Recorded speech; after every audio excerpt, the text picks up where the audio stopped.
Great. There it goes. Welcome all. Welcome to those of you who may be joining us later too. I'll do a really brief intro of who I am. My name is Joanna. I'm one of the caretakers of This is the Bookstore and Bookbug in Kalamazoo, Michigan. Thrilled to be a part of this conversation tonight and a small part of what is a community gathering around the Emergent Strategy, around the possibility of emergence here locally, in conversation with each other and in recognition of the many opportunities we have as neighbors and allies and readers and thinkers towards progress and growth of our world and of our persons. So thanks for joining us tonight. Before we gather for any of our book discussions at the bookstore, we have some norms that we like to remind ourselves of as we join in conversation. And I'm going to read those briefly just as a reminder of what we are here to do and what we have the expectation to lead in conversation. So as part of this conversation, we will treat each other with respect, demonstrate positive intentions and assume them from others, express disagreement with ideas, not individuals, make space for each other to enter the discussion and avoid interrupting, be responsible to one another in examining all points of view, approach disagreement with a mind toward growth and knowledge. All of these things upon my reading of the Emergent Strategy seem to be a complement towards emergence and the ways in which through discourse, we as members of a community and human beings can grow together and learn from one another. So I'm thrilled to be a part of that. Again, I'm going to hand it over now to Denise Keel, who is the Associate Professor of Political Science at the Institute of the Environment and Sustainability at our beloved Western Michigan University here in Kalamazoo, Michigan. She is also the chair of the Climate Change Working Group, the faculty co-chair of We Vote, and the coordinating chair of the Kalamazoo Climate Crisis Coalition, all an indication of what is clear to me in Denise's commitment to build community and knowledge around environmental topics, yes, but around the human experience and where and how the Kalamazoo community can move forward together. So Denise, thank you for being here and letting us know a little bit more about what we're going to do tonight. For sure. Well, first, thank you, Joanna. Thank you to This is a Bookstore. How great is this collaboration? You know, remember we used to meet in person and buy beers there? I hope everyone in our group knows to bring your snacks and your beverage. Yes, so that's how we like to roll in our book club. So if you don't know me, hi, I'm Denise, and all those things that Joanna said are true, and maybe even more. If there's a climate committee in our area, I hope I'm on it. If I'm not, please call me. Our Western group, of course, is focused on education and outreach. We have a minor and a graduate certificate. If you want to come back to school, I'll throw some links in the chat as we go.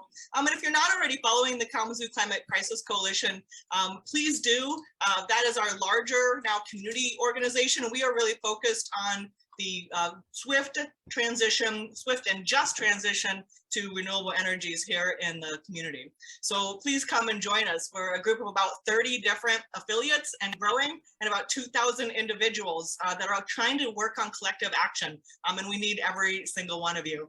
I know that Joanna is going to talk about some of the other events that are coming up here at the end of our full session, but I did just want to give a quick shout out and remind everyone that Adrienne Marie Brown is coming virtually to Kalamazoo on September 23rd. Woot, woot. So we'll be doing some watch parties around town. We'll be able to stream that live. Come visit me at the Fetzer Center. Come visit folks at K College at the Arcus Center, and go to the Kalamazoo Nature Center if you want some company while you watch her give us her talk. And I'm really, we host a book club. We've been doing this for about 5 years now in the Climate Change Working Group. And I'm excited. I'll give a quick plug, Joanna, if you don't mind.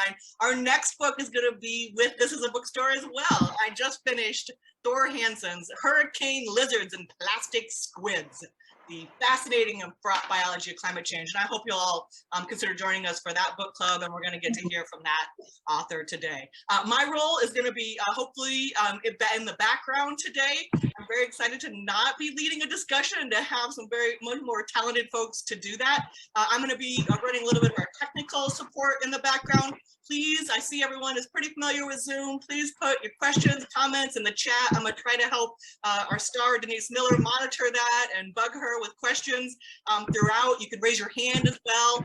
Myself, Joanna, will try to be monitoring that, and we will get to you. Normally we would do introductions. There's way too many people for everybody to introduce themselves. So before you speak, if you do speak tonight, if you could just give a quick shout out to kind of what your affiliation is or what brought you here tonight. Tell us a little bit about yourself. That would be really fun.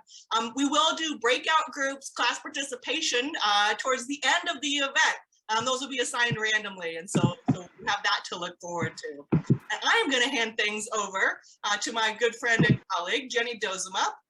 She's a WMU graduate, go Broncos, in teaching education and also environment and sustainability, back when it was called environmental studies. She's held a variety of teaching positions from Kalamazoo Public Schools to Pretty Lake, and for the last 3 years has been the Vice President of Learning and Engagement at Kalamazoo Nature Center. She has revamped the Nature Camp. She's incorporated programs like the Community Agriculture Share at Delano and Fair Food Matters, all while leading students and teachers through a pandemic as she brought laser focus to a new Equity, Inclusion, and Diversity Committee at the Kalamazoo Nature Center this past year.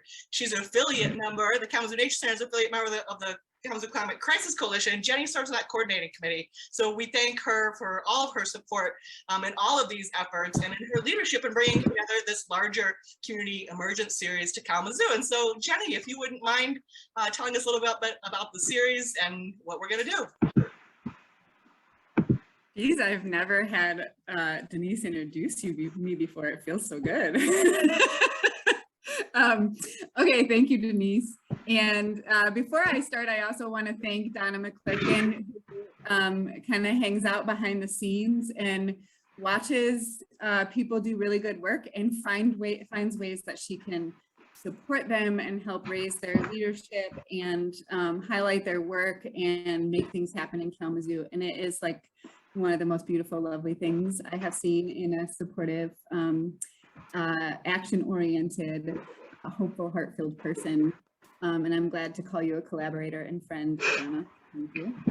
I thank you for being here, and I am so happy to work with all of you and be able to be part of this. So the Terry Todd Speaker Series is supported by the Terry Todd International Speaker Fund, which looks to bring people that we want to listen and learn from that are part of our international national community that are relevant to issues around conservation and nature, and this is part of that. So this year's Terry Todd Speaker Fund is funding this, is helping to fund a whole series instead of one person, but also helping us bring Adrienne Marie Brown to Kalamazoo.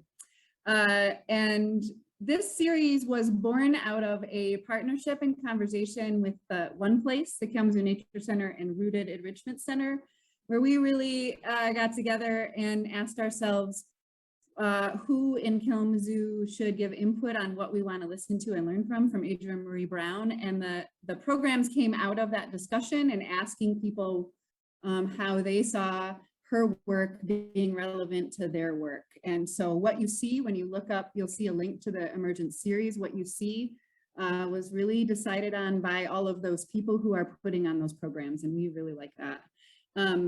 I stepped outside after I was done with my really busy work day and just to get a breath of fresh air. And I have a accidental honey beehive. They moved into my beehive that has been sitting there empty, and watch the bees. If you've ever seen bees shooting out of a honeybee hive, zooming out, they all zoom out and they all go out in their own direction, in their own lane, and they come back into the hive to feed the collective and help that hive grow. And that's a good, and it was like a little gift of what I wanted to say tonight. So that's a good analogy for how I imagine our community being able to work together. And I think that Adrienne Marie Brown's Emergent Strategy is a really good structure and format for that. And she looks to nature also to help us understand how a whole collection of complex patterns and systems can function really well without anybody like standing at the top telling them what to do. And I hope that we can make that happen in Kalamazoo. That is the Emergent series. And Denise Miller is here to help facilitate the discussion about Adrienne Maree Brown's book, Emergent Strategy. And Denise, I'm going to introduce her, brings equity work, writing, teaching, and being with 20 years of nonprofit, academic, and anti-racism work. Denise was the co-founder of the Fire Historical and Cultural Arts Collaborative and co-founder of the Institute of Public Scholarship.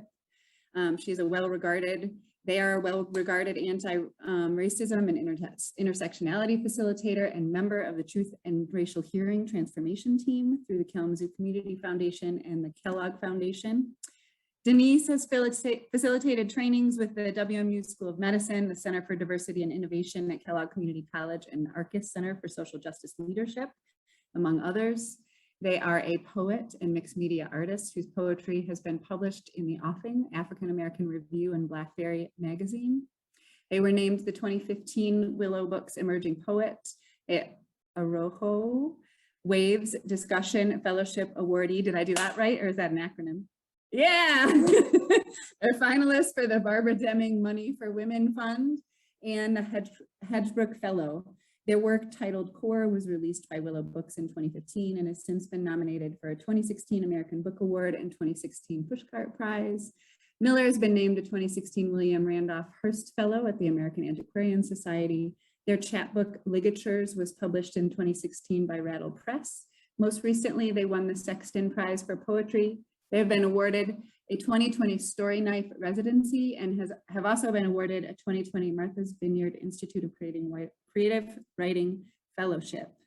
Their work, words, art, and spoken word performance will shape new feelings and open new connective pathways in your minds and hearts. Check out A Ligature for Black Bodies from the Black Spring Press. I will pop a link in the chat after I'm done talking. Their pronouns are they, them. More of their work can be found at denisemiller.studio. I'll put that link in the chat as well. Please check out the rest of the series. You'll find the link.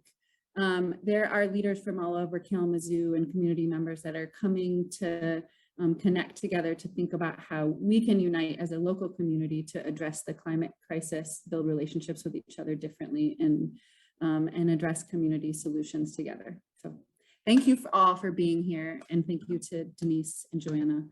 And Denise Keel and Donna. All right, Denise Miller. Thanks, Jenny, for that introduction. I feel like I should be doing good things tonight. Hopefully I won't mess up after that nice introduction.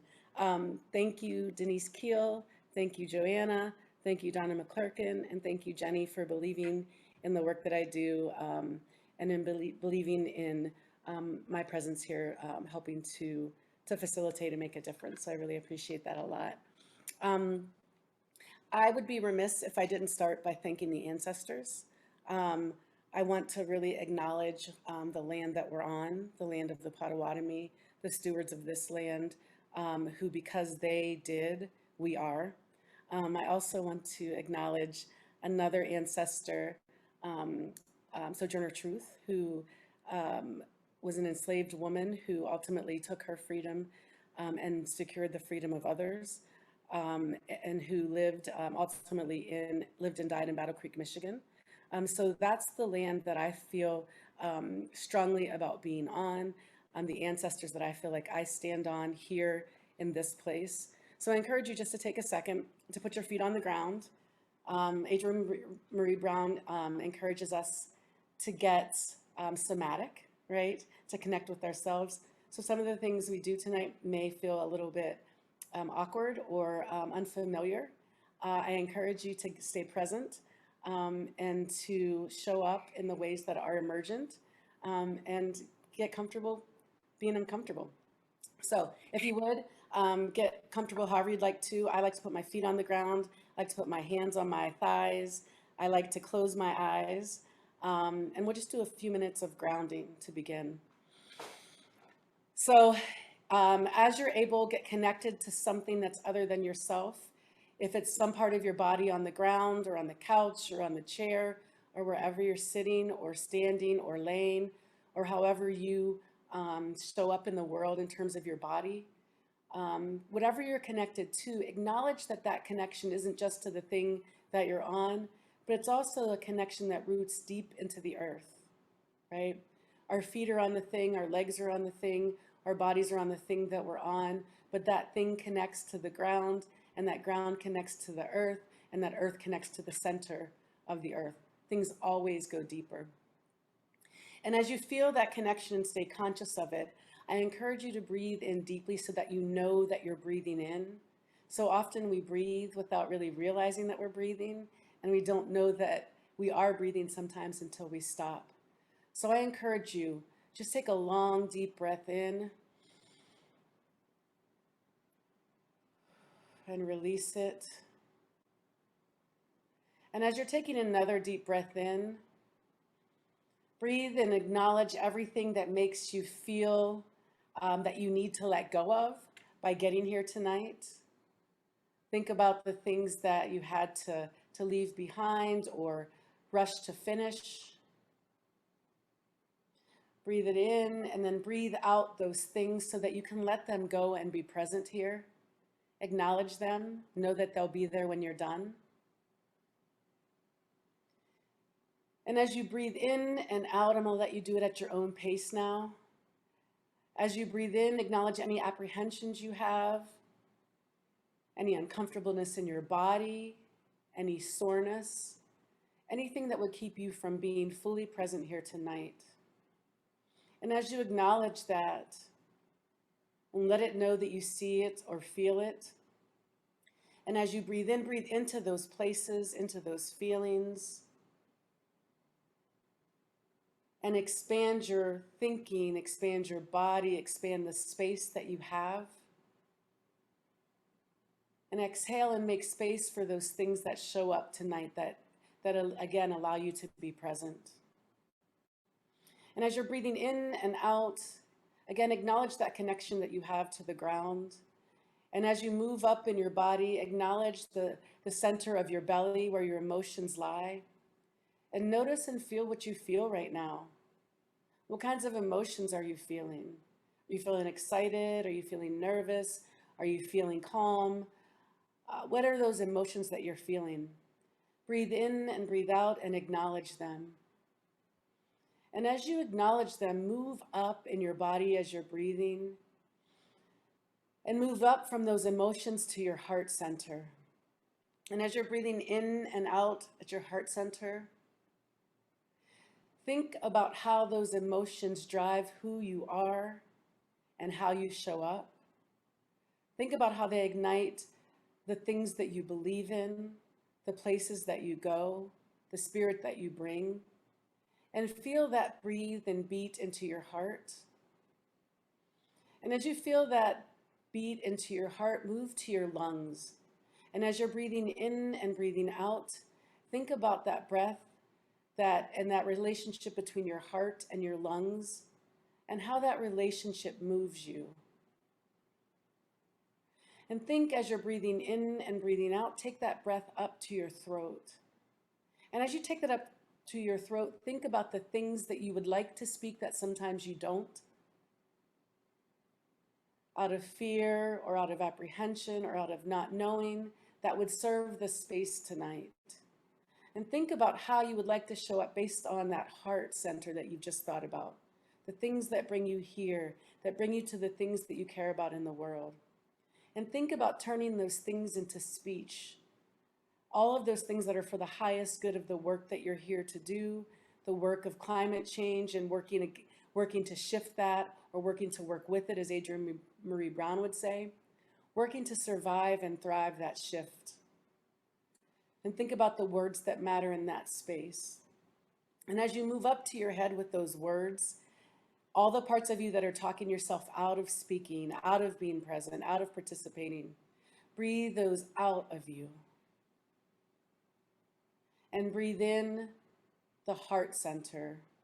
And breathe in the knowledge that you can transform by being present. That you can transform by being part of a community. That you can transform being emergent and fluid.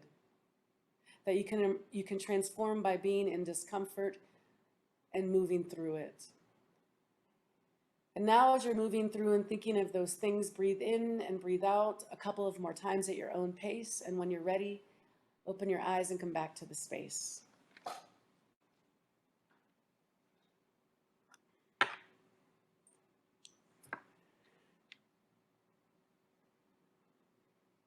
So I know we took some time to do that breathing exercise, and I think that that's so important because Emergent Strategy and Adrienne Marie Brown's work is so somatic and so much about being centered in the body and centered in the self and understanding who we are and how we feel as individuals and how we move.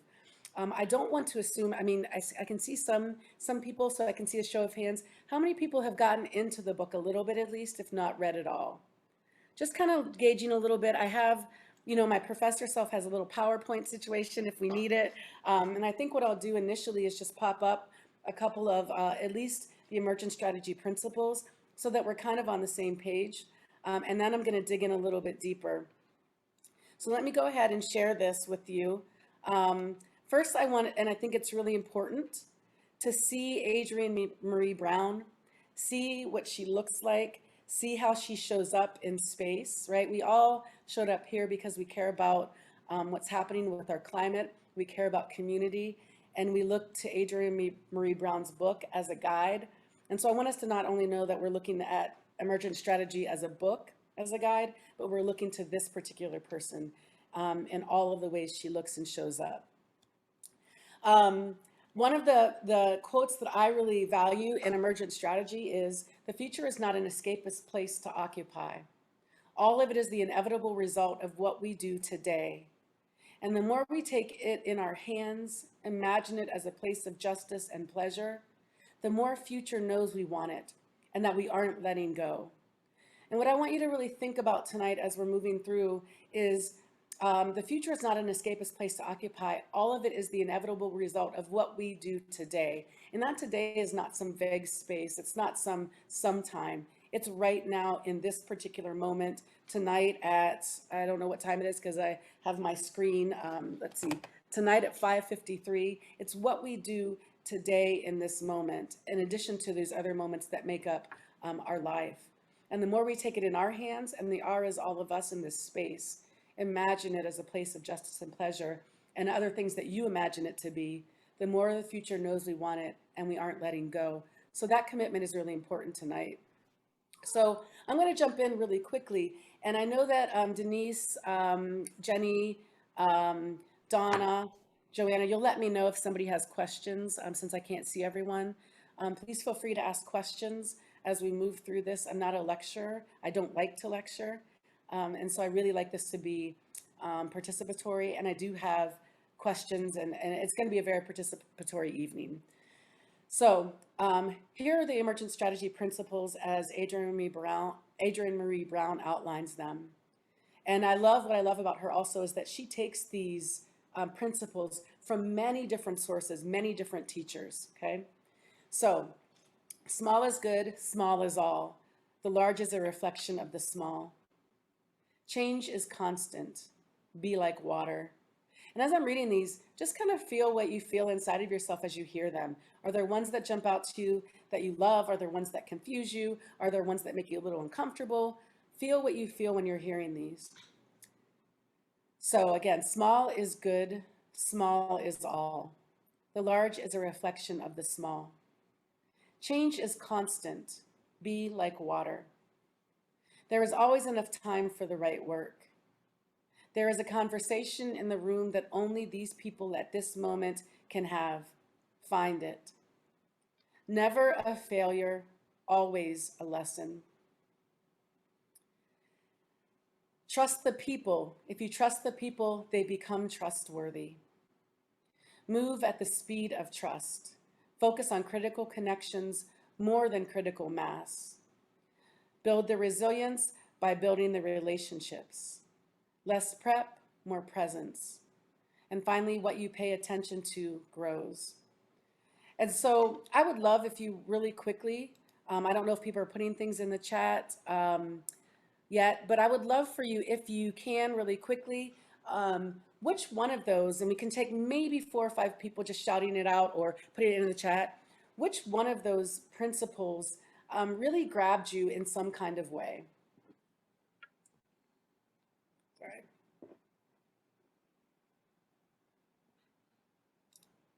So I'm just going to try to read them out as we go. Small is all. There is always enough time for the right work.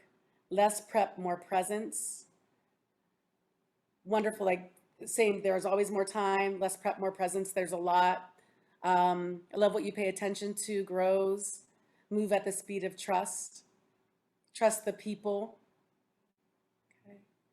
Good. And so I think that there's some echoes here, right? There's always enough time for the work. Never a failure, always a lesson.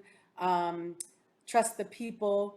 And I really love that there's always enough time for the right work. I think, especially in the work that you all are doing, that we're paying attention to here, when we think about climate change, there is inherently built in, right, an urgency, right, a sense of urgency.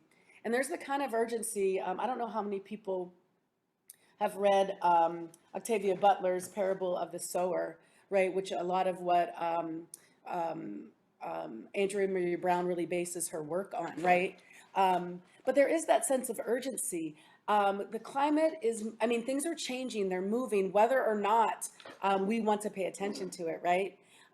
But how in that space of urgency do we do the right work by paying attention, by not moving quicker than we know how to do? What are our tools, right? And so I love that. And so the right work versus just the work, right?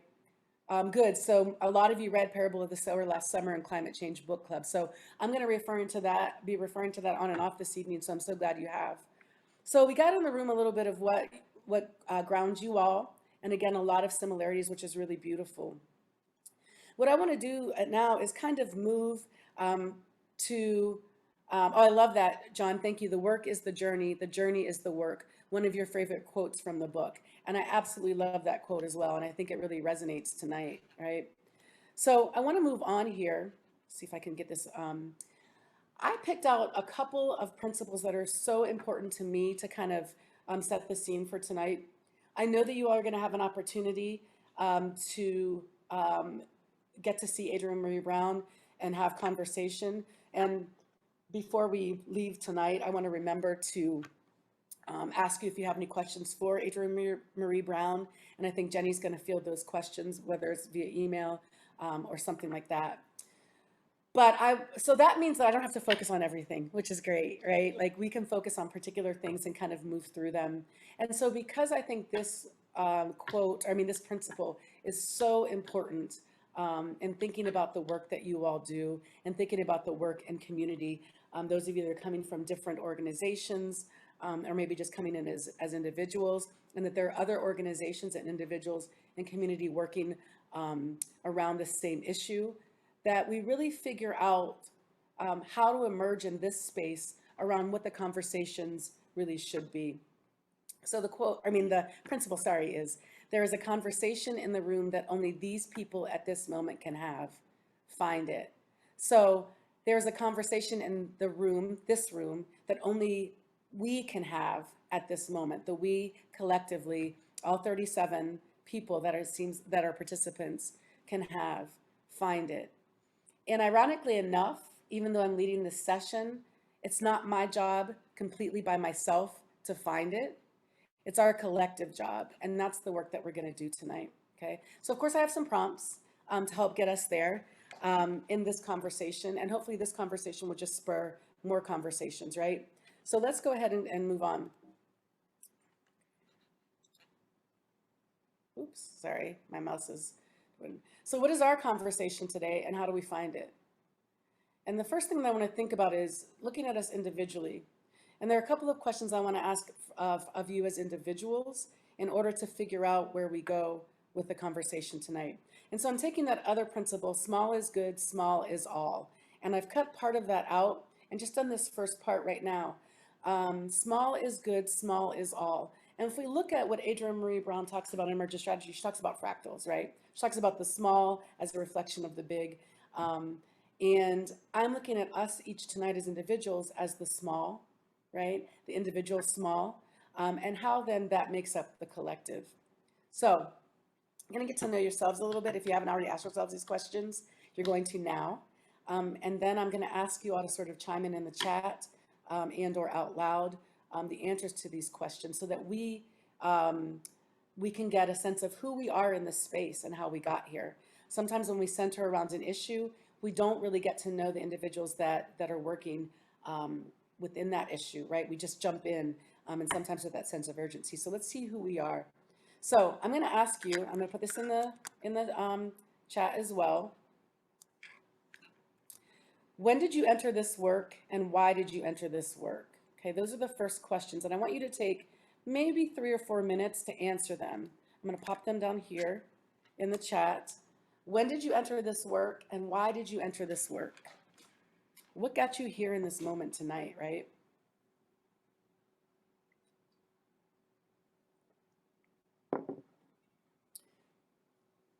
So both in, well, I'll ask you actually in a minute, but when did you enter this work and why did you enter this work? Great, Marianne, thank you. Marianne says 8 years ago, and I became concerned about the future of my grandchildren.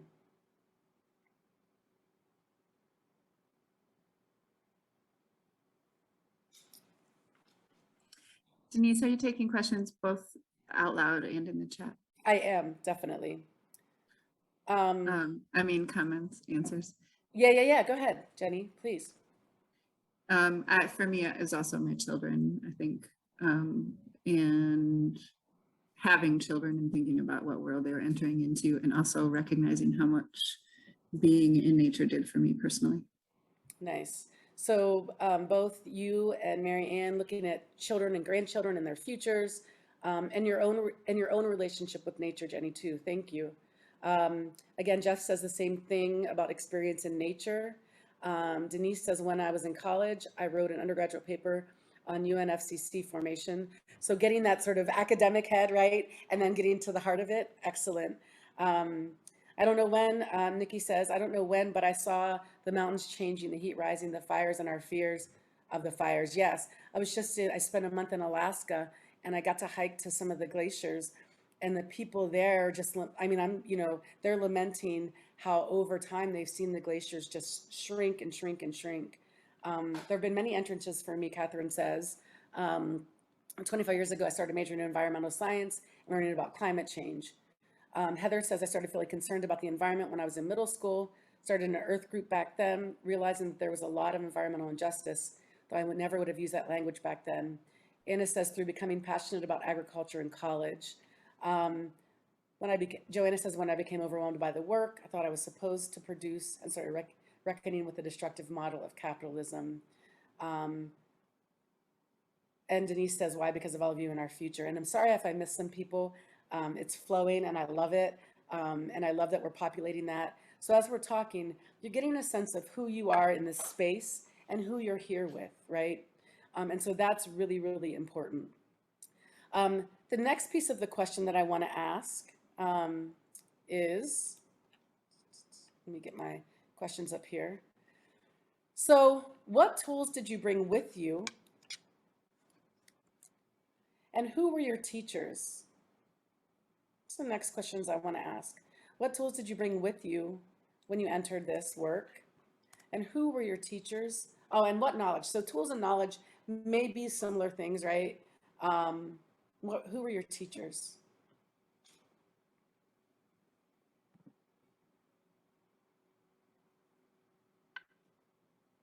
Good, Sheldon, I see you, Skip. Started years ago by the love of being outdoors, and changes, like seeing those changes over time, which a couple of people have said. Sheldon says he have always been doing the work, connect to food, gardening, love of nature, always been important. Chad, Howard Zinn, definitely. Krishna Murti, let's see, things are going fast. The CCWG taught me an enormous amount. Tools, knowledge, gardening, farming, teachers. Mr. Stevens, high school AP environmental science, go teachers. Al Gore, tools, studying, talking. What did those teachers look like? If you could get some descriptions of those teachers, what did they look like? since we're on the teachers right now, then we can get some more tools in. I'll still read the tools as our teachers as you're talking. Mother Earth news in my youth, too many mentors to mention. Owning my own home and thinking about how to shape the property into something sustainable and efficient. Tools of determined possibilism. I love that. Learning not to follow rules and teachers. Catherine says teachers were mostly white men. Grandmother teaching me organic gardening and allowing me to be in her garden. Janet says work of getting connected to my local community. When the gift of COVID-19 lockdown and I stopped traveling every week for work, combined with the killing of a work colleague, Botham Jean in Dallas, and then George Floyd. Why I felt the need to get to know my local community and be involved, even if I didn't know exactly how. Start by showing up. Good. Give me some more descriptions of your teachers. I love it. So teachers, high school, white men, the things that are happening in community, right? The murder of Black and brown people, animals in the wild, family members and ancestors, connections to the earth and the land, systems, science, equity, and social justice. Okay, passionate and rule breakers, plants, I love it. They were out of the box thinkers on everything. Good. So one of the things I want us to think about is what are the connections between the questions I'm asking you right now and emergent strategy or parable of the sower? Give me some connections that you're seeing. Just shout them out or type them. I love voices in the room besides my own, so. There's a lot of relationship in here. Yeah, a lot of relationship. Also, Denise says it's great that most of us also see nature as the best teacher. Independent thinkers, deeper, okay, going, yep. I see those are still qualities of the teachers. I didn't finish writing this, but I think I had a lot of professors in the environmental studies department who it felt like broke norm with teaching the academics to share emotion about how intense the situation that we are in feels to them, even 20 years ago. Good. And that feels like a crossover into some of what Adrienne Maree Brown is talking about. Yeah, I think you're right. Like when we think about the teachers that that Adrienne Maree Brown had and has still, there's definitely these crossovers. There are definitely, like you were saying, these rule breakers. There are these independent thinkers. There are people that are mostly, honestly, grassroots workers, right? There are very few that are in the academy. And one of the things I think is really important about emergent strategy, and quite often, let me ask you this question. Let me back up for a second. What is y'all's background? Like, if you would just type it right now, what's your background? I mean, I'm a professor, right? I know that's part of it. I'm also a nonprofit worker. I'm also a grassroots worker. But what is your background? Everybody just type. Whether it's who you're affiliated with, religious educator, great. Just keep popping it in there. Student activist, great. Healthcare provider, great. College professor, retired. Ooh, lots of professors, educator. They're going fast. Now I'm on okay, got it. Teacher, global accounting systems, retail store owner, retired scholar activist, trained community college administrator, health advocacy, education sustainability. And I want you to keep seeing who's in the room, right? Not a ton of us are grassroots workers, right? Some of us are, but the majority of us are educators, right? People that come from a kind of academy. And I think one of the things that's really beautiful about emergent strategy and, well, tell me, let's keep talking about what are the, I don't want to feed you everything, right? Like I want to hear what you're thinking. But when you think about emergent strategy and you think about the teachers that, that Adrienne Maree Brown shows us, and when you think about the teachers in Parable of the Sower, who are they and what do they look like? We know that there are a lot of grassroots activists, and remember that science fiction reflects what's real, right? BIPOC, good, thanks Chad, keep going. Youth, good, keep going.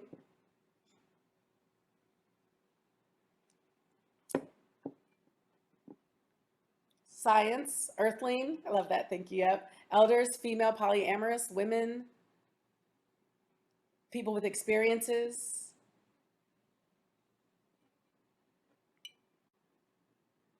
Right? Keep going, give me more. Usually individuals not from a great collective. Listen, yeah, individuals, got you, yeah. Not great as in not good, but yes, not from big sort of collectives, right? Listeners, seekers, collaborators, people that are moving out of necessity. I love that, Rachel. Thank you for putting that in the space. Those are all important things. And so when I ask you then, who were your teachers? I want to ask the next thing, and I want to think about, as we come back to this idea, or who of the teachers, we've gotten a little bit ahead, but I love where we're at. I want to just think about a little bit more about what emergent strategy is to you. I gave you those sort of principles, right, of emergent strategy. And so some of you have read the book, some of you have read parts of the book, some of you haven't read it yet at all, or some of you may have only read Parable of the Sower is a life-changing book. Some of you have read Parable of the Sower. If you've read either one or both, you still know the strategy, right? Lauren in in Parable of the Sower, how does she move through the world? Somebody want to type it or shout it out?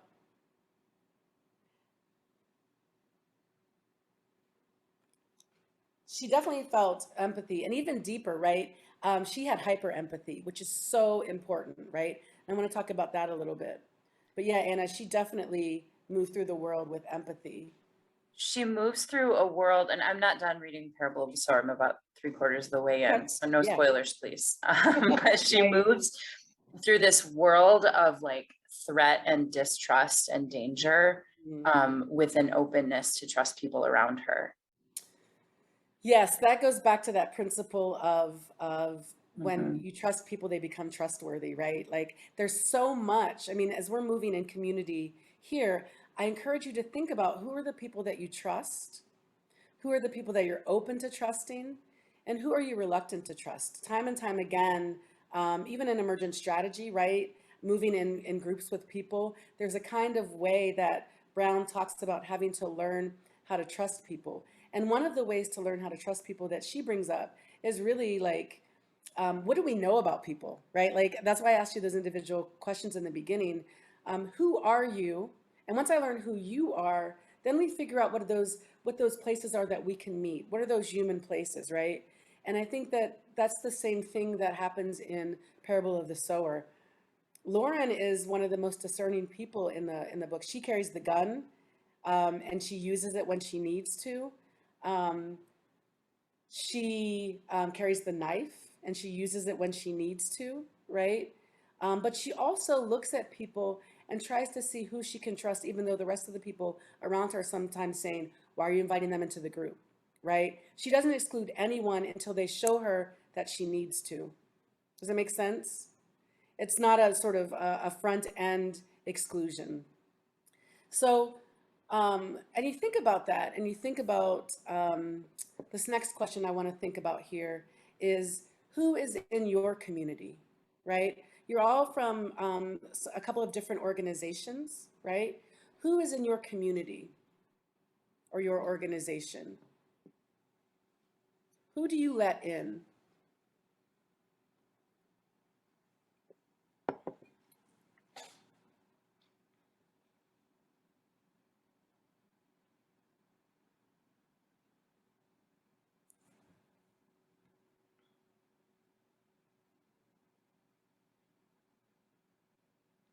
Be inclusive, thanks Denise. Women, LGBT, climate activists, good. Those who bring their honest selves. I love that, Joanna. Joanna, how do you know when someone brings their honest self? Sorry to put you on the spot. It's okay. I think This you is like, can don't look at the teacher's eyes, right? When you're in the class. Yeah.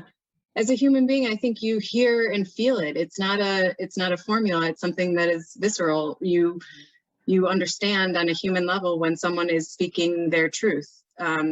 because you know your truth and and there is something, at least for me, very fundamentally human about how to, and I guess that's where I think some people said youth or children are teachers, because they, at a certain stage in your human development, you can't be anything but your honest self, right?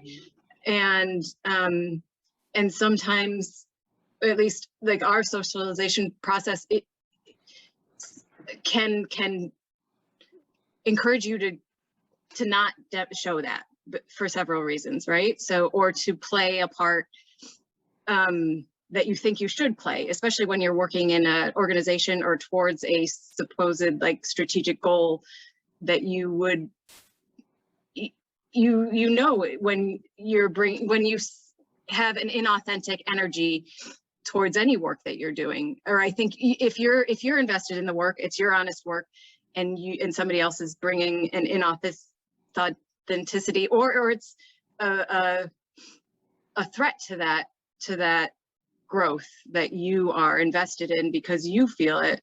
I don't know if I'm saying all that well enough, and if I even know when I trust, I just do, right? Like, it's interesting that you say that, Joanna, because there's so much in both the relationships that Brown talks about in the book, the organization that she's first a part of, and how that organization had to go through this sort of identifying who they really are and how they move in society, right? In order to be able to really work toward their goal, right? Like, so she was talking about how they would show up in these movements and these moments and just do like activism, like chain themselves to a tree or something like that. And then they would leave the community. And that didn't transform community because they were never really embedded in it in the first place, right? And I think about what you're saying here about like the ways that you start to just know that people can be trustworthy. And Brown would say, by showing up in space with people over and over and over again. And Lauren, how does Lauren figure out who to trust? Anybody want to throw that out?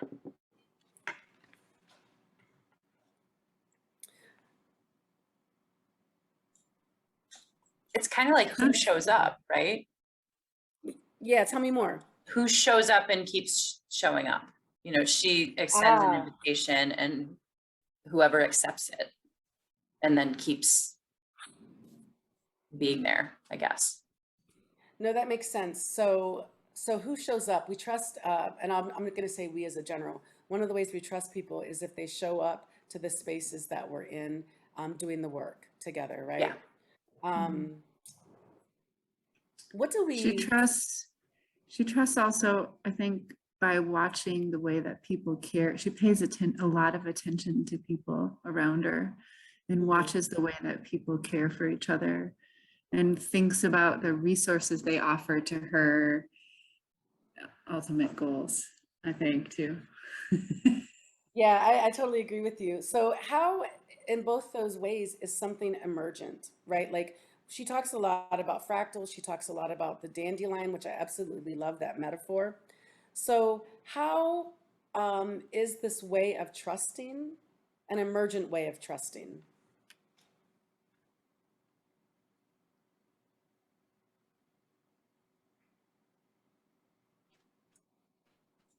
Can I read a line from the book? Oh, yeah, go ahead. Please do. I think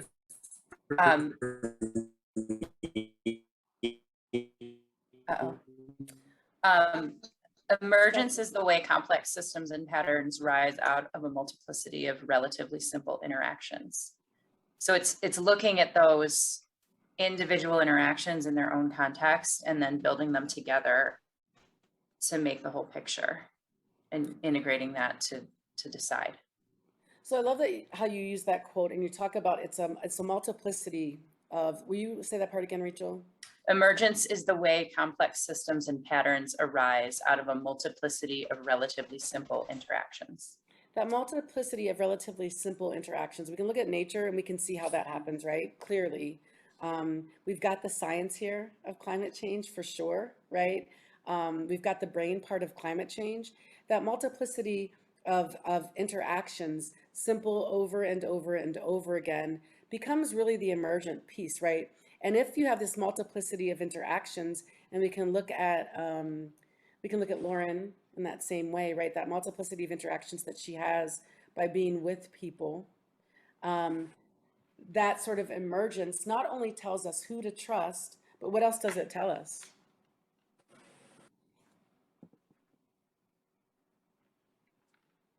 And I love how, Joanna, you said the actions are directly responsive, emergent, excuse me.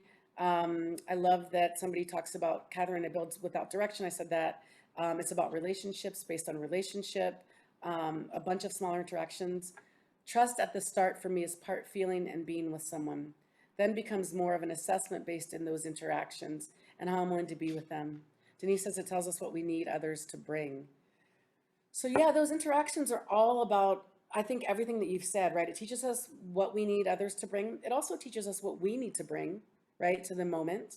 I asked you what you learn, what tools you bring, right? Who you are in this moment and why you're here. All of those things are important to that multiplicity of interactions, right? And also what other people bring. So if we think about emergent strategy in that way, and we think about it being about what we bring and what others bring, I'm going to ask you a little bit to think about I think that definitely in Parable of the Sower, we've got Lauren's explanation of God, right? And the way that she sees God in this work. And in Emergent Strategy, we've got the symbol of the dandelion, right? And the way that it does its work. I'm going to ask you all to think about, when you think about emergent strategy in terms of relationship, in terms of the work that you do or would like to be doing in community as an individual, what does it look like for you? The dandelion, remember, as the metaphor. Does anybody want to explain that really quickly? The dandelion in emergent strategy, why does she use that?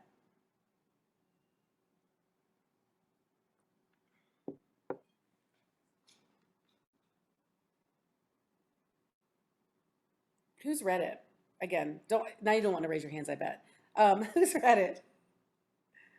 Skip. I don't know why I looked right at you. Skip. Tell me, do you remember what the dandelion's about? Yeah, she liked it because the seeds sprang so quickly, and because they had their little parachutes, they would be able to be spread all over the place, and that its roots were very deep, so it was resistant to being pulled out. Skip, I'm sorry to interrupt you real quick. Can you speak up a little bit more? Certainly. I thought it was just me. Yeah. Is that better? Yeah. Okay. Shall I start over? Yes, please. Okay. So you have that the dandelion goes to seed quickly, and that because of its little parachutes, the seeds get dispersed very rapidly and all over, and that the roots are deep and it's resistant to being pulled out. So it just has resilience. So and as she says, the plant has many healing properties. So that's what I recall. Good, thank you. Yeah, and I think that's really, really great. Paraphrasing Skip, dandelions go to seed, needs to be dispersed, the roots are deep, resilient. That when it goes to seed, the seeds spread out, they go places, and they regrow, right? And I think another important thing about the dandelion is it seems like a weed, but there's this resiliency, right? We often discount that plant. We often discount it, and it's one of the yeah, thanks, Anna. Often considered a weed.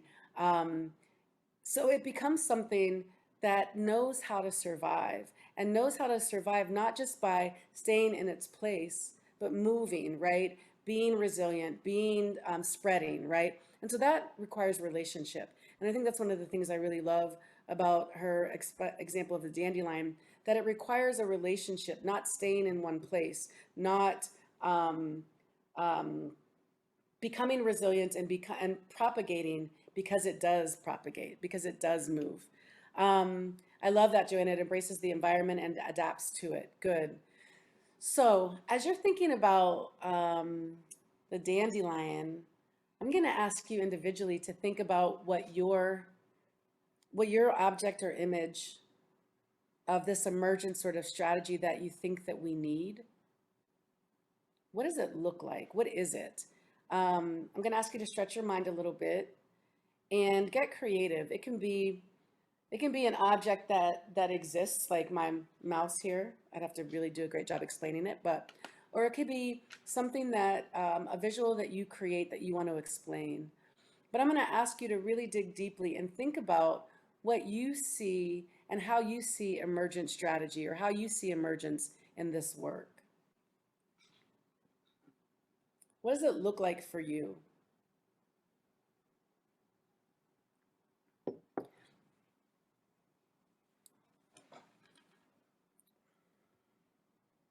And you can go back to why you're here. You can go back to what got you into the work in the first place.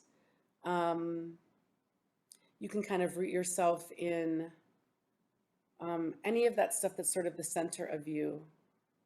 Janet, I like that. I think emergent strategy is also like the wind. Can't see it, but you can see where it's been. There are people in Kazoo like that, I think, like Yolanda Lavender. Catherine says, humans becoming part of the ecosystem instead of being apart from it. And Catherine, what does that look like? What would that look like as a human becoming part of the ecosystem, right? Movement feels like a seed stage that needs a wider dispersal, okay? So that idea of expanding out, not just staying in your own place, maybe not just even staying in your own org, right? But expanding that relationship. Movement feels, oh yeah, we got that. Okay, give me more.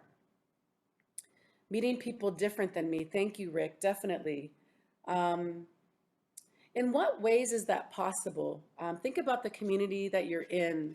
And maybe start to add, Don, I love Venn diagrams that have the areas of overlap getting larger. Good. So we're kind of talking about the same thing, that dispersal, that wind, that Venn diagram, meeting people different than you are, right?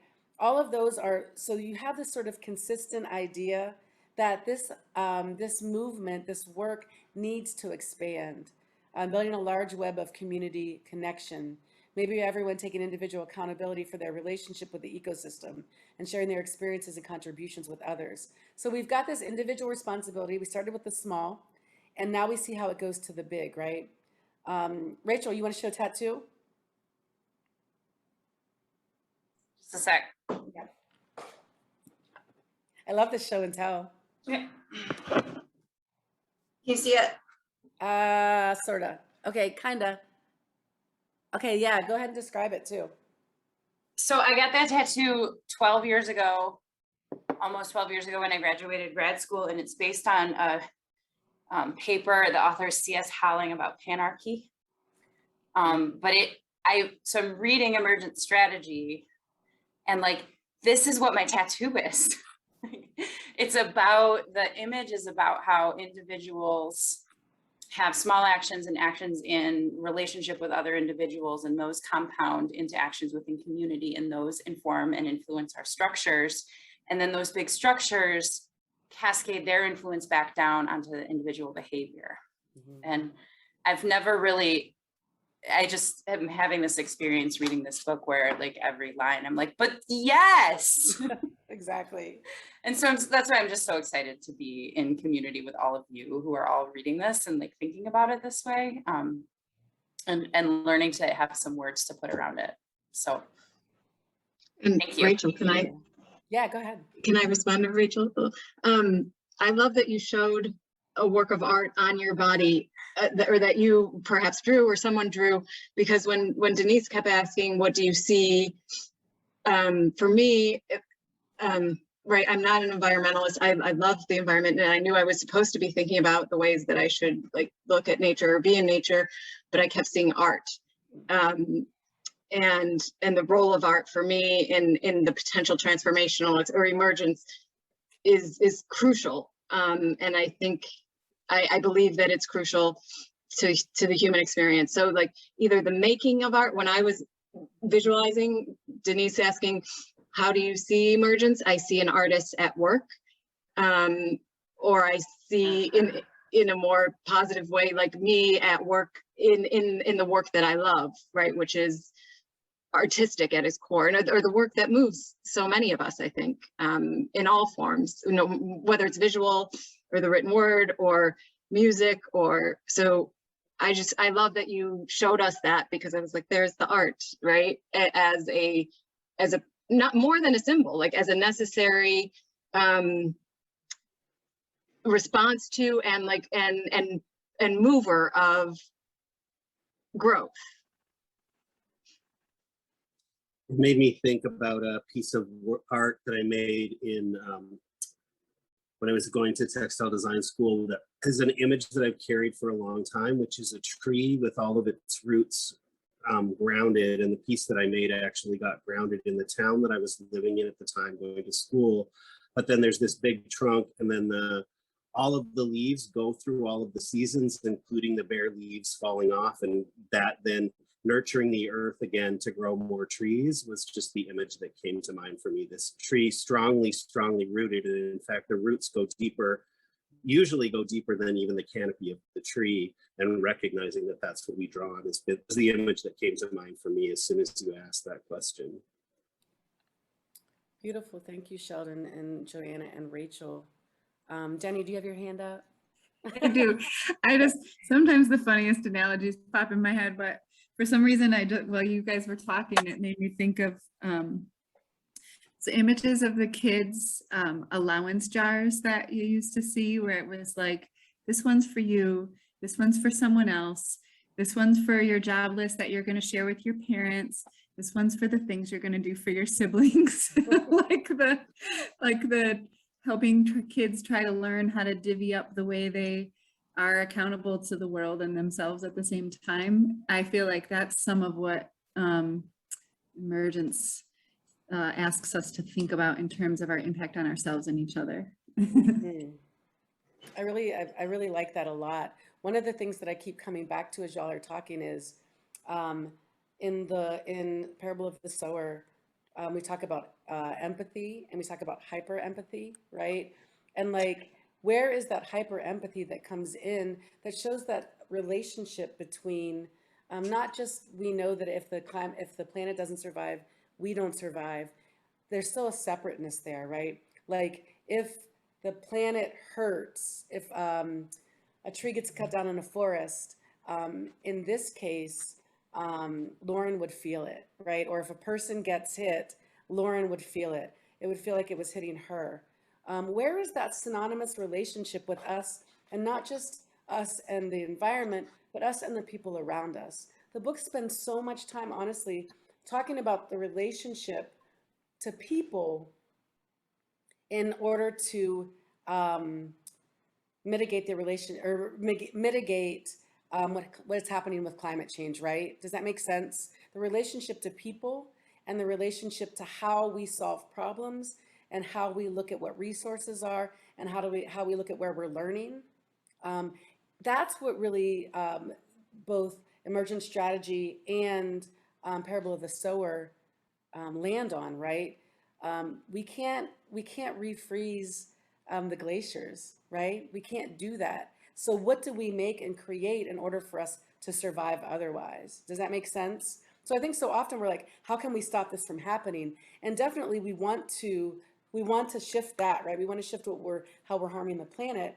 But the question becomes now, in so many ways, I remember, I love that part in the book that in Parable of the Sower, when Corey is talking to Lauren's father, and she says something to the effect of like, I don't want to live like this. And he says, we already are, right? Like, we already are.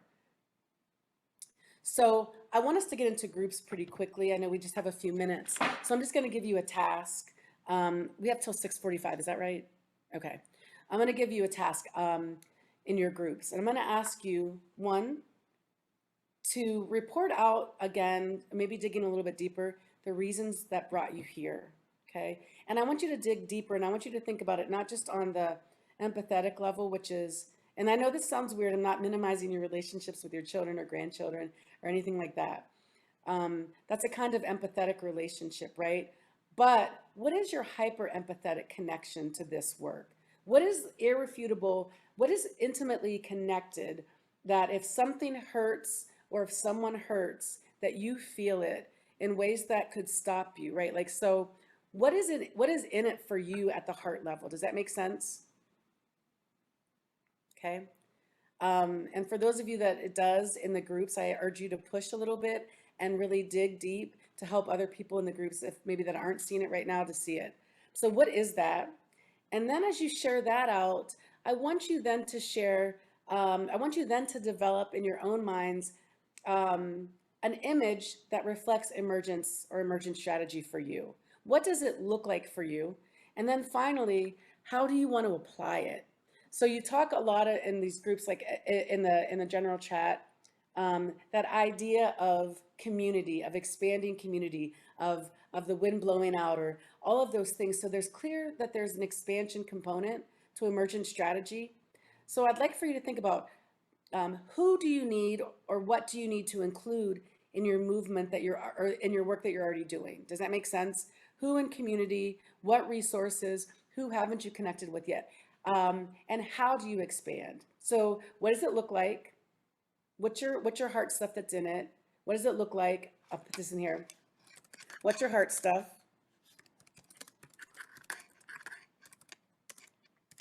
Okay. What does it look like? We've already gotten some great images. Looks like art, looks like the tattoo, looks like that expansion. What does it look like? What is it? Wind, all those things, right? And that's what does it look like as a collective, as you're sharing all of your own ideas, right? Who does it need to include? Question mark. And what does it need to include? In this case, you might think about who, what are your teachers? What resources, you know, where can you source, right? So those are the questions that I kind of like for you to ask, because hopefully as you leave this space, and I know this was a quick conversation, you're going to get to see Adrienne Marie Brown, you're going to get to have more conversation. This is just kind of trying to get you going and thinking. So don't feel like this is the last moment that you get to talk about this, but I'm hoping that the answers to these questions can bring tools into the groups when you're working together in order to figure out how to expand. And hopefully you're in your small groups, you're from different groups, because maybe even in those groups you can figure out what are the ways that we can connect. Okay, so I'm gonna stop talking. I'm gonna let Denise pop you into groups, and I'm gonna let you work.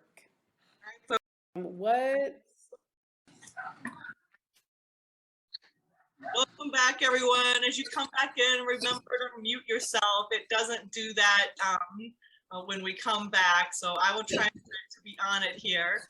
Hopefully you got a little bit of time to ask Denise, answer Denise M's questions, and hopefully you have a spokesperson, and I'm going to turn it back over to Denise Miller, and hopefully y'all can share out. Great, so I think we have 5 groups. So I'm going to just ask, I'm going to switch it up and say, group 5, will you share? Well, we had a hard. Oh, go ahead, you go, Rachel. Miriam. Yes. No, you go. No. I was just gonna say we had a hard time coming to consensus about who was going to actually speak for the group. But Rachel, that's what's at my input. Rachel seems ready to go. Go for it, Rachel. Well, I'm happy to talk, but I also talk a lot. So, but our group, we talked about who's not in this virtual room, and it's, you know, same old song in a lot of these rooms in Kalamazoo. It's a very white space and a very educated space with layers of various privileges, and we are tired of that. But we talked about the question of how are we more inclusive to folks with different identities is perhaps the wrong question, and that what emergent strategy can teach us is to focus on showing up in service to other people as individuals and focusing on building those relationships with them where they are.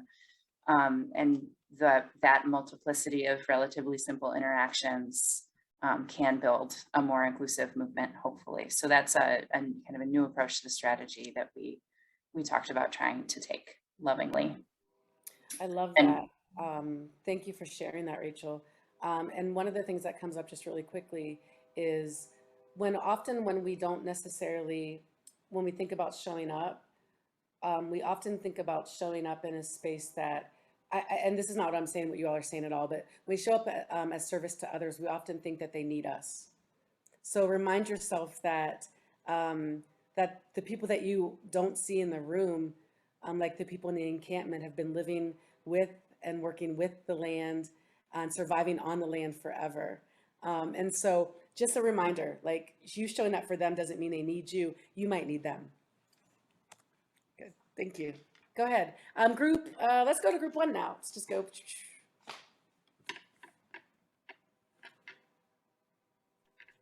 I can just summarize my observation, but anybody else should chime in from group 1.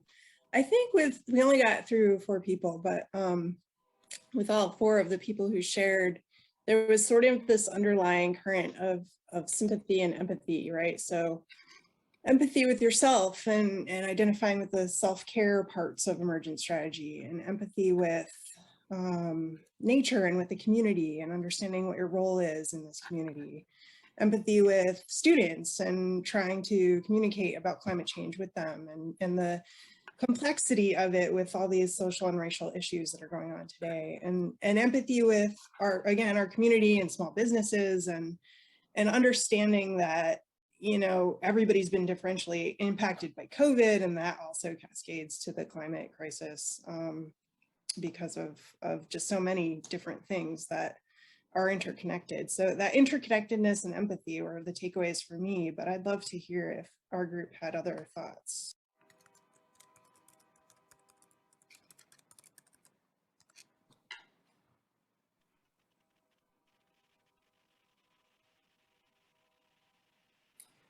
I love that you shared that, Catherine. Thank you very much. Empathy with self and empathy with nature and community and complexity.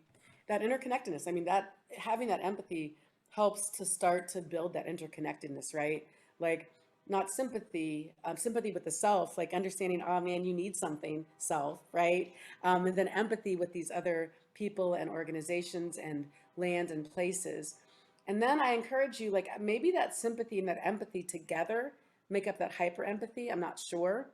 But as you think about how you all are feeling in that group about sympathy and empathy, what does it look like to take that next step? And hyperempathy means there is no separation. I don't know how to, I think that Octavia Butler does a really great job of it by just making this character feel that way without having to figure out how to do it, right? So I kind of want to, at some point, explore that a little bit deeper and encourage you all to as well. What if there was no separation between you and whatever you perceive as the other? What if there is no other, right? Okay. Group number 4. I'm taking up all the time. I'm sorry. Go. Group 4.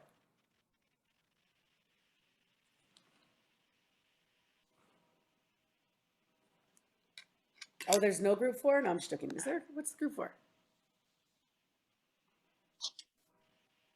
Oh, I don't Sheldon remember. doesn't know what group. Sheldon. I'll pretend we're group 4. Okay, good. Yeah, Sheldon's group. That's perfect. Thank you, Sheldon. I love it. Because I don't remember what group it said. Oh, Sheldon's group 2. So group 2 report okay. out. Perfect. Okay.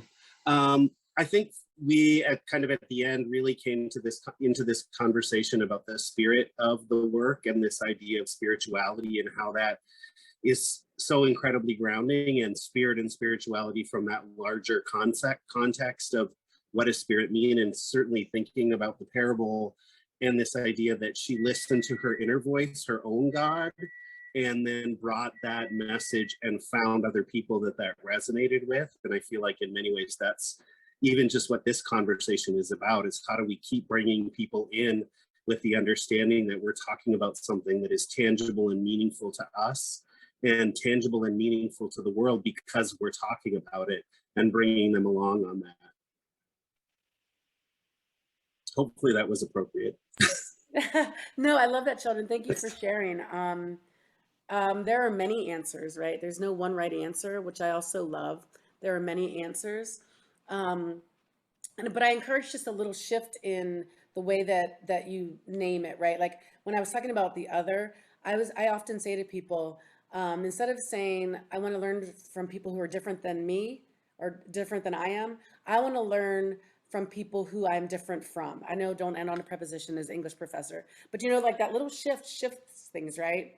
And so I encourage you to think about not just how do we bring people in, but how do we bring ourselves into people, right? Like how do we bring ourselves into those people that are out there, and when they show up or when we show up for them, like what are they bringing us into? What can they bring us into that we're not in already, right?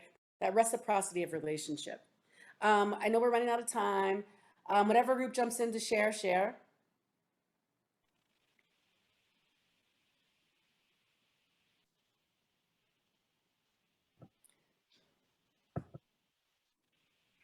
Okay, I think okay, yeah, exactly. Group 3 and 4 haven't gone yet. I think we are group 3. We didn't come to any super strong consensus, but we discussed that the people who will be most affected and are currently most affected by climate change are the poorest and the least privileged all over the world. And that's that heart piece for all of us. And just the challenge of inviting more people into the movement.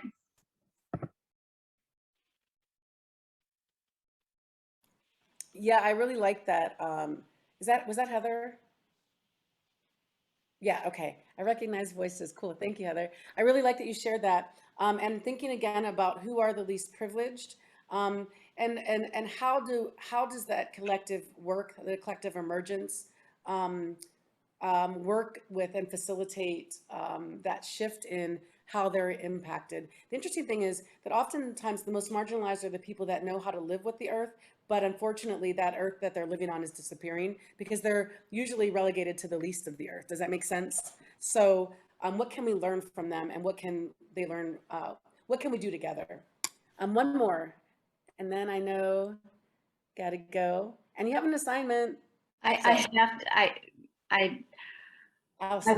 just have to put in a plug for the non-human people. Make sure lost you, Allison. Say again, start over. I just want to, I'm reminding myself and all of us of the non-human, the other than human, the more than human people with whom we share this planet. Absolutely. Yes, absolutely. The non-human animals, right? Like, and I think that it's so interesting in the relationship with Parable of the Sower, right? The relationship and the way that she really looks at them and sees them in terms of the way that they're moving and breathing and living. And they also have a need, right? Like there's so many beings in this space that have a need that I don't think that Butler quantify or relegates it to a hierarchy. It is real, right? That need is the same across the board. So thank you, Allison, for putting the non-human animals in this space. Okay, so I think I'm gonna cut it off if that's okay, Denise. I know we're out of time. Just the one assignment, well, 2 assignments for you if you're interested. One, let Jenny or Denise or whomever you're able to connect with, any questions that you might want to share with Adrienne Marie Brown when she comes, right? And then 2, if you could think of a first step, like you were in groups with different people, you talked about community, what would you want, one practical step that would build that sort of collective that you're thinking about, right? And I think also send that to Jenny. Jenny put her email, and so did Denise. So send that one practical step, because this is a building moment. This is just the start of it, right? Like, so make sure that you share that as well, okay? If you so desire. I would say hope stays hope if we don't do anything with it. And sometimes it even turns into disillusion or frustration. So take that hope and turn it into a step. Okay, yep, one practical step we need, perfect. Okay, I'm done. Thank you all. A huge shout out to the fantastic Denise Miller. Thank you, Denise. Thank you very much. Okay, everybody, 1, 2, 3. Thank you. Thank you. Thank you. I want to plug, thank you so much. Can I plug real quick? We are going to round out the entire series with a discussion about the responsibility of folks who consider themselves privileged in Kalamazoo to step up and fill the spaces that we can because we have money and time for it to try and address the climate crisis. So stay tuned for more information on that. It will be posted on the Nature Center website. And I would love for all of you who are invested in the discussions about the climate crisis right now to be part of that conversation. Thank you. I want to remind everyone also that you'll receive a follow-up email with lots of reminders and links about all the programming in the Emergent series, about Denise's brand new collection of amazing poetry, about Adrienne Marie Brown's other works of other books, including her most recent, The Grievers, which is a beautiful and compelling work of science fiction in its own right. I always, upon these really rich conversations and community generative opportunities, hesitate a bit to remind you that I am a commercial entity, or I am in charge of a commercial entity.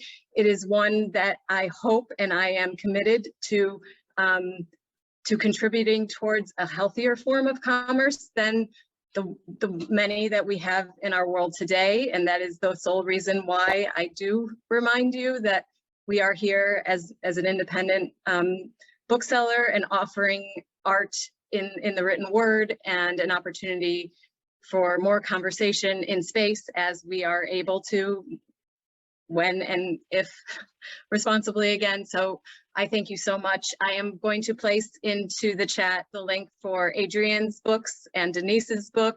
Denise has a reading on Thursday, right, Denise? At Michigan News Agency outside. They will be signing books. I encourage you to greet them there if you are able, and to embrace the work of local artists and writers always. I can't thank you enough for all being here. And please feel free also, if needed, to respond to that message, the emails from having RSVP'd to this. You will reach me directly, and I am happy to continue the conversation or to direct you towards resources that you may be curious about. Thank you so much. Thanks, everyone. I think we did it. Yeah. Have a great night.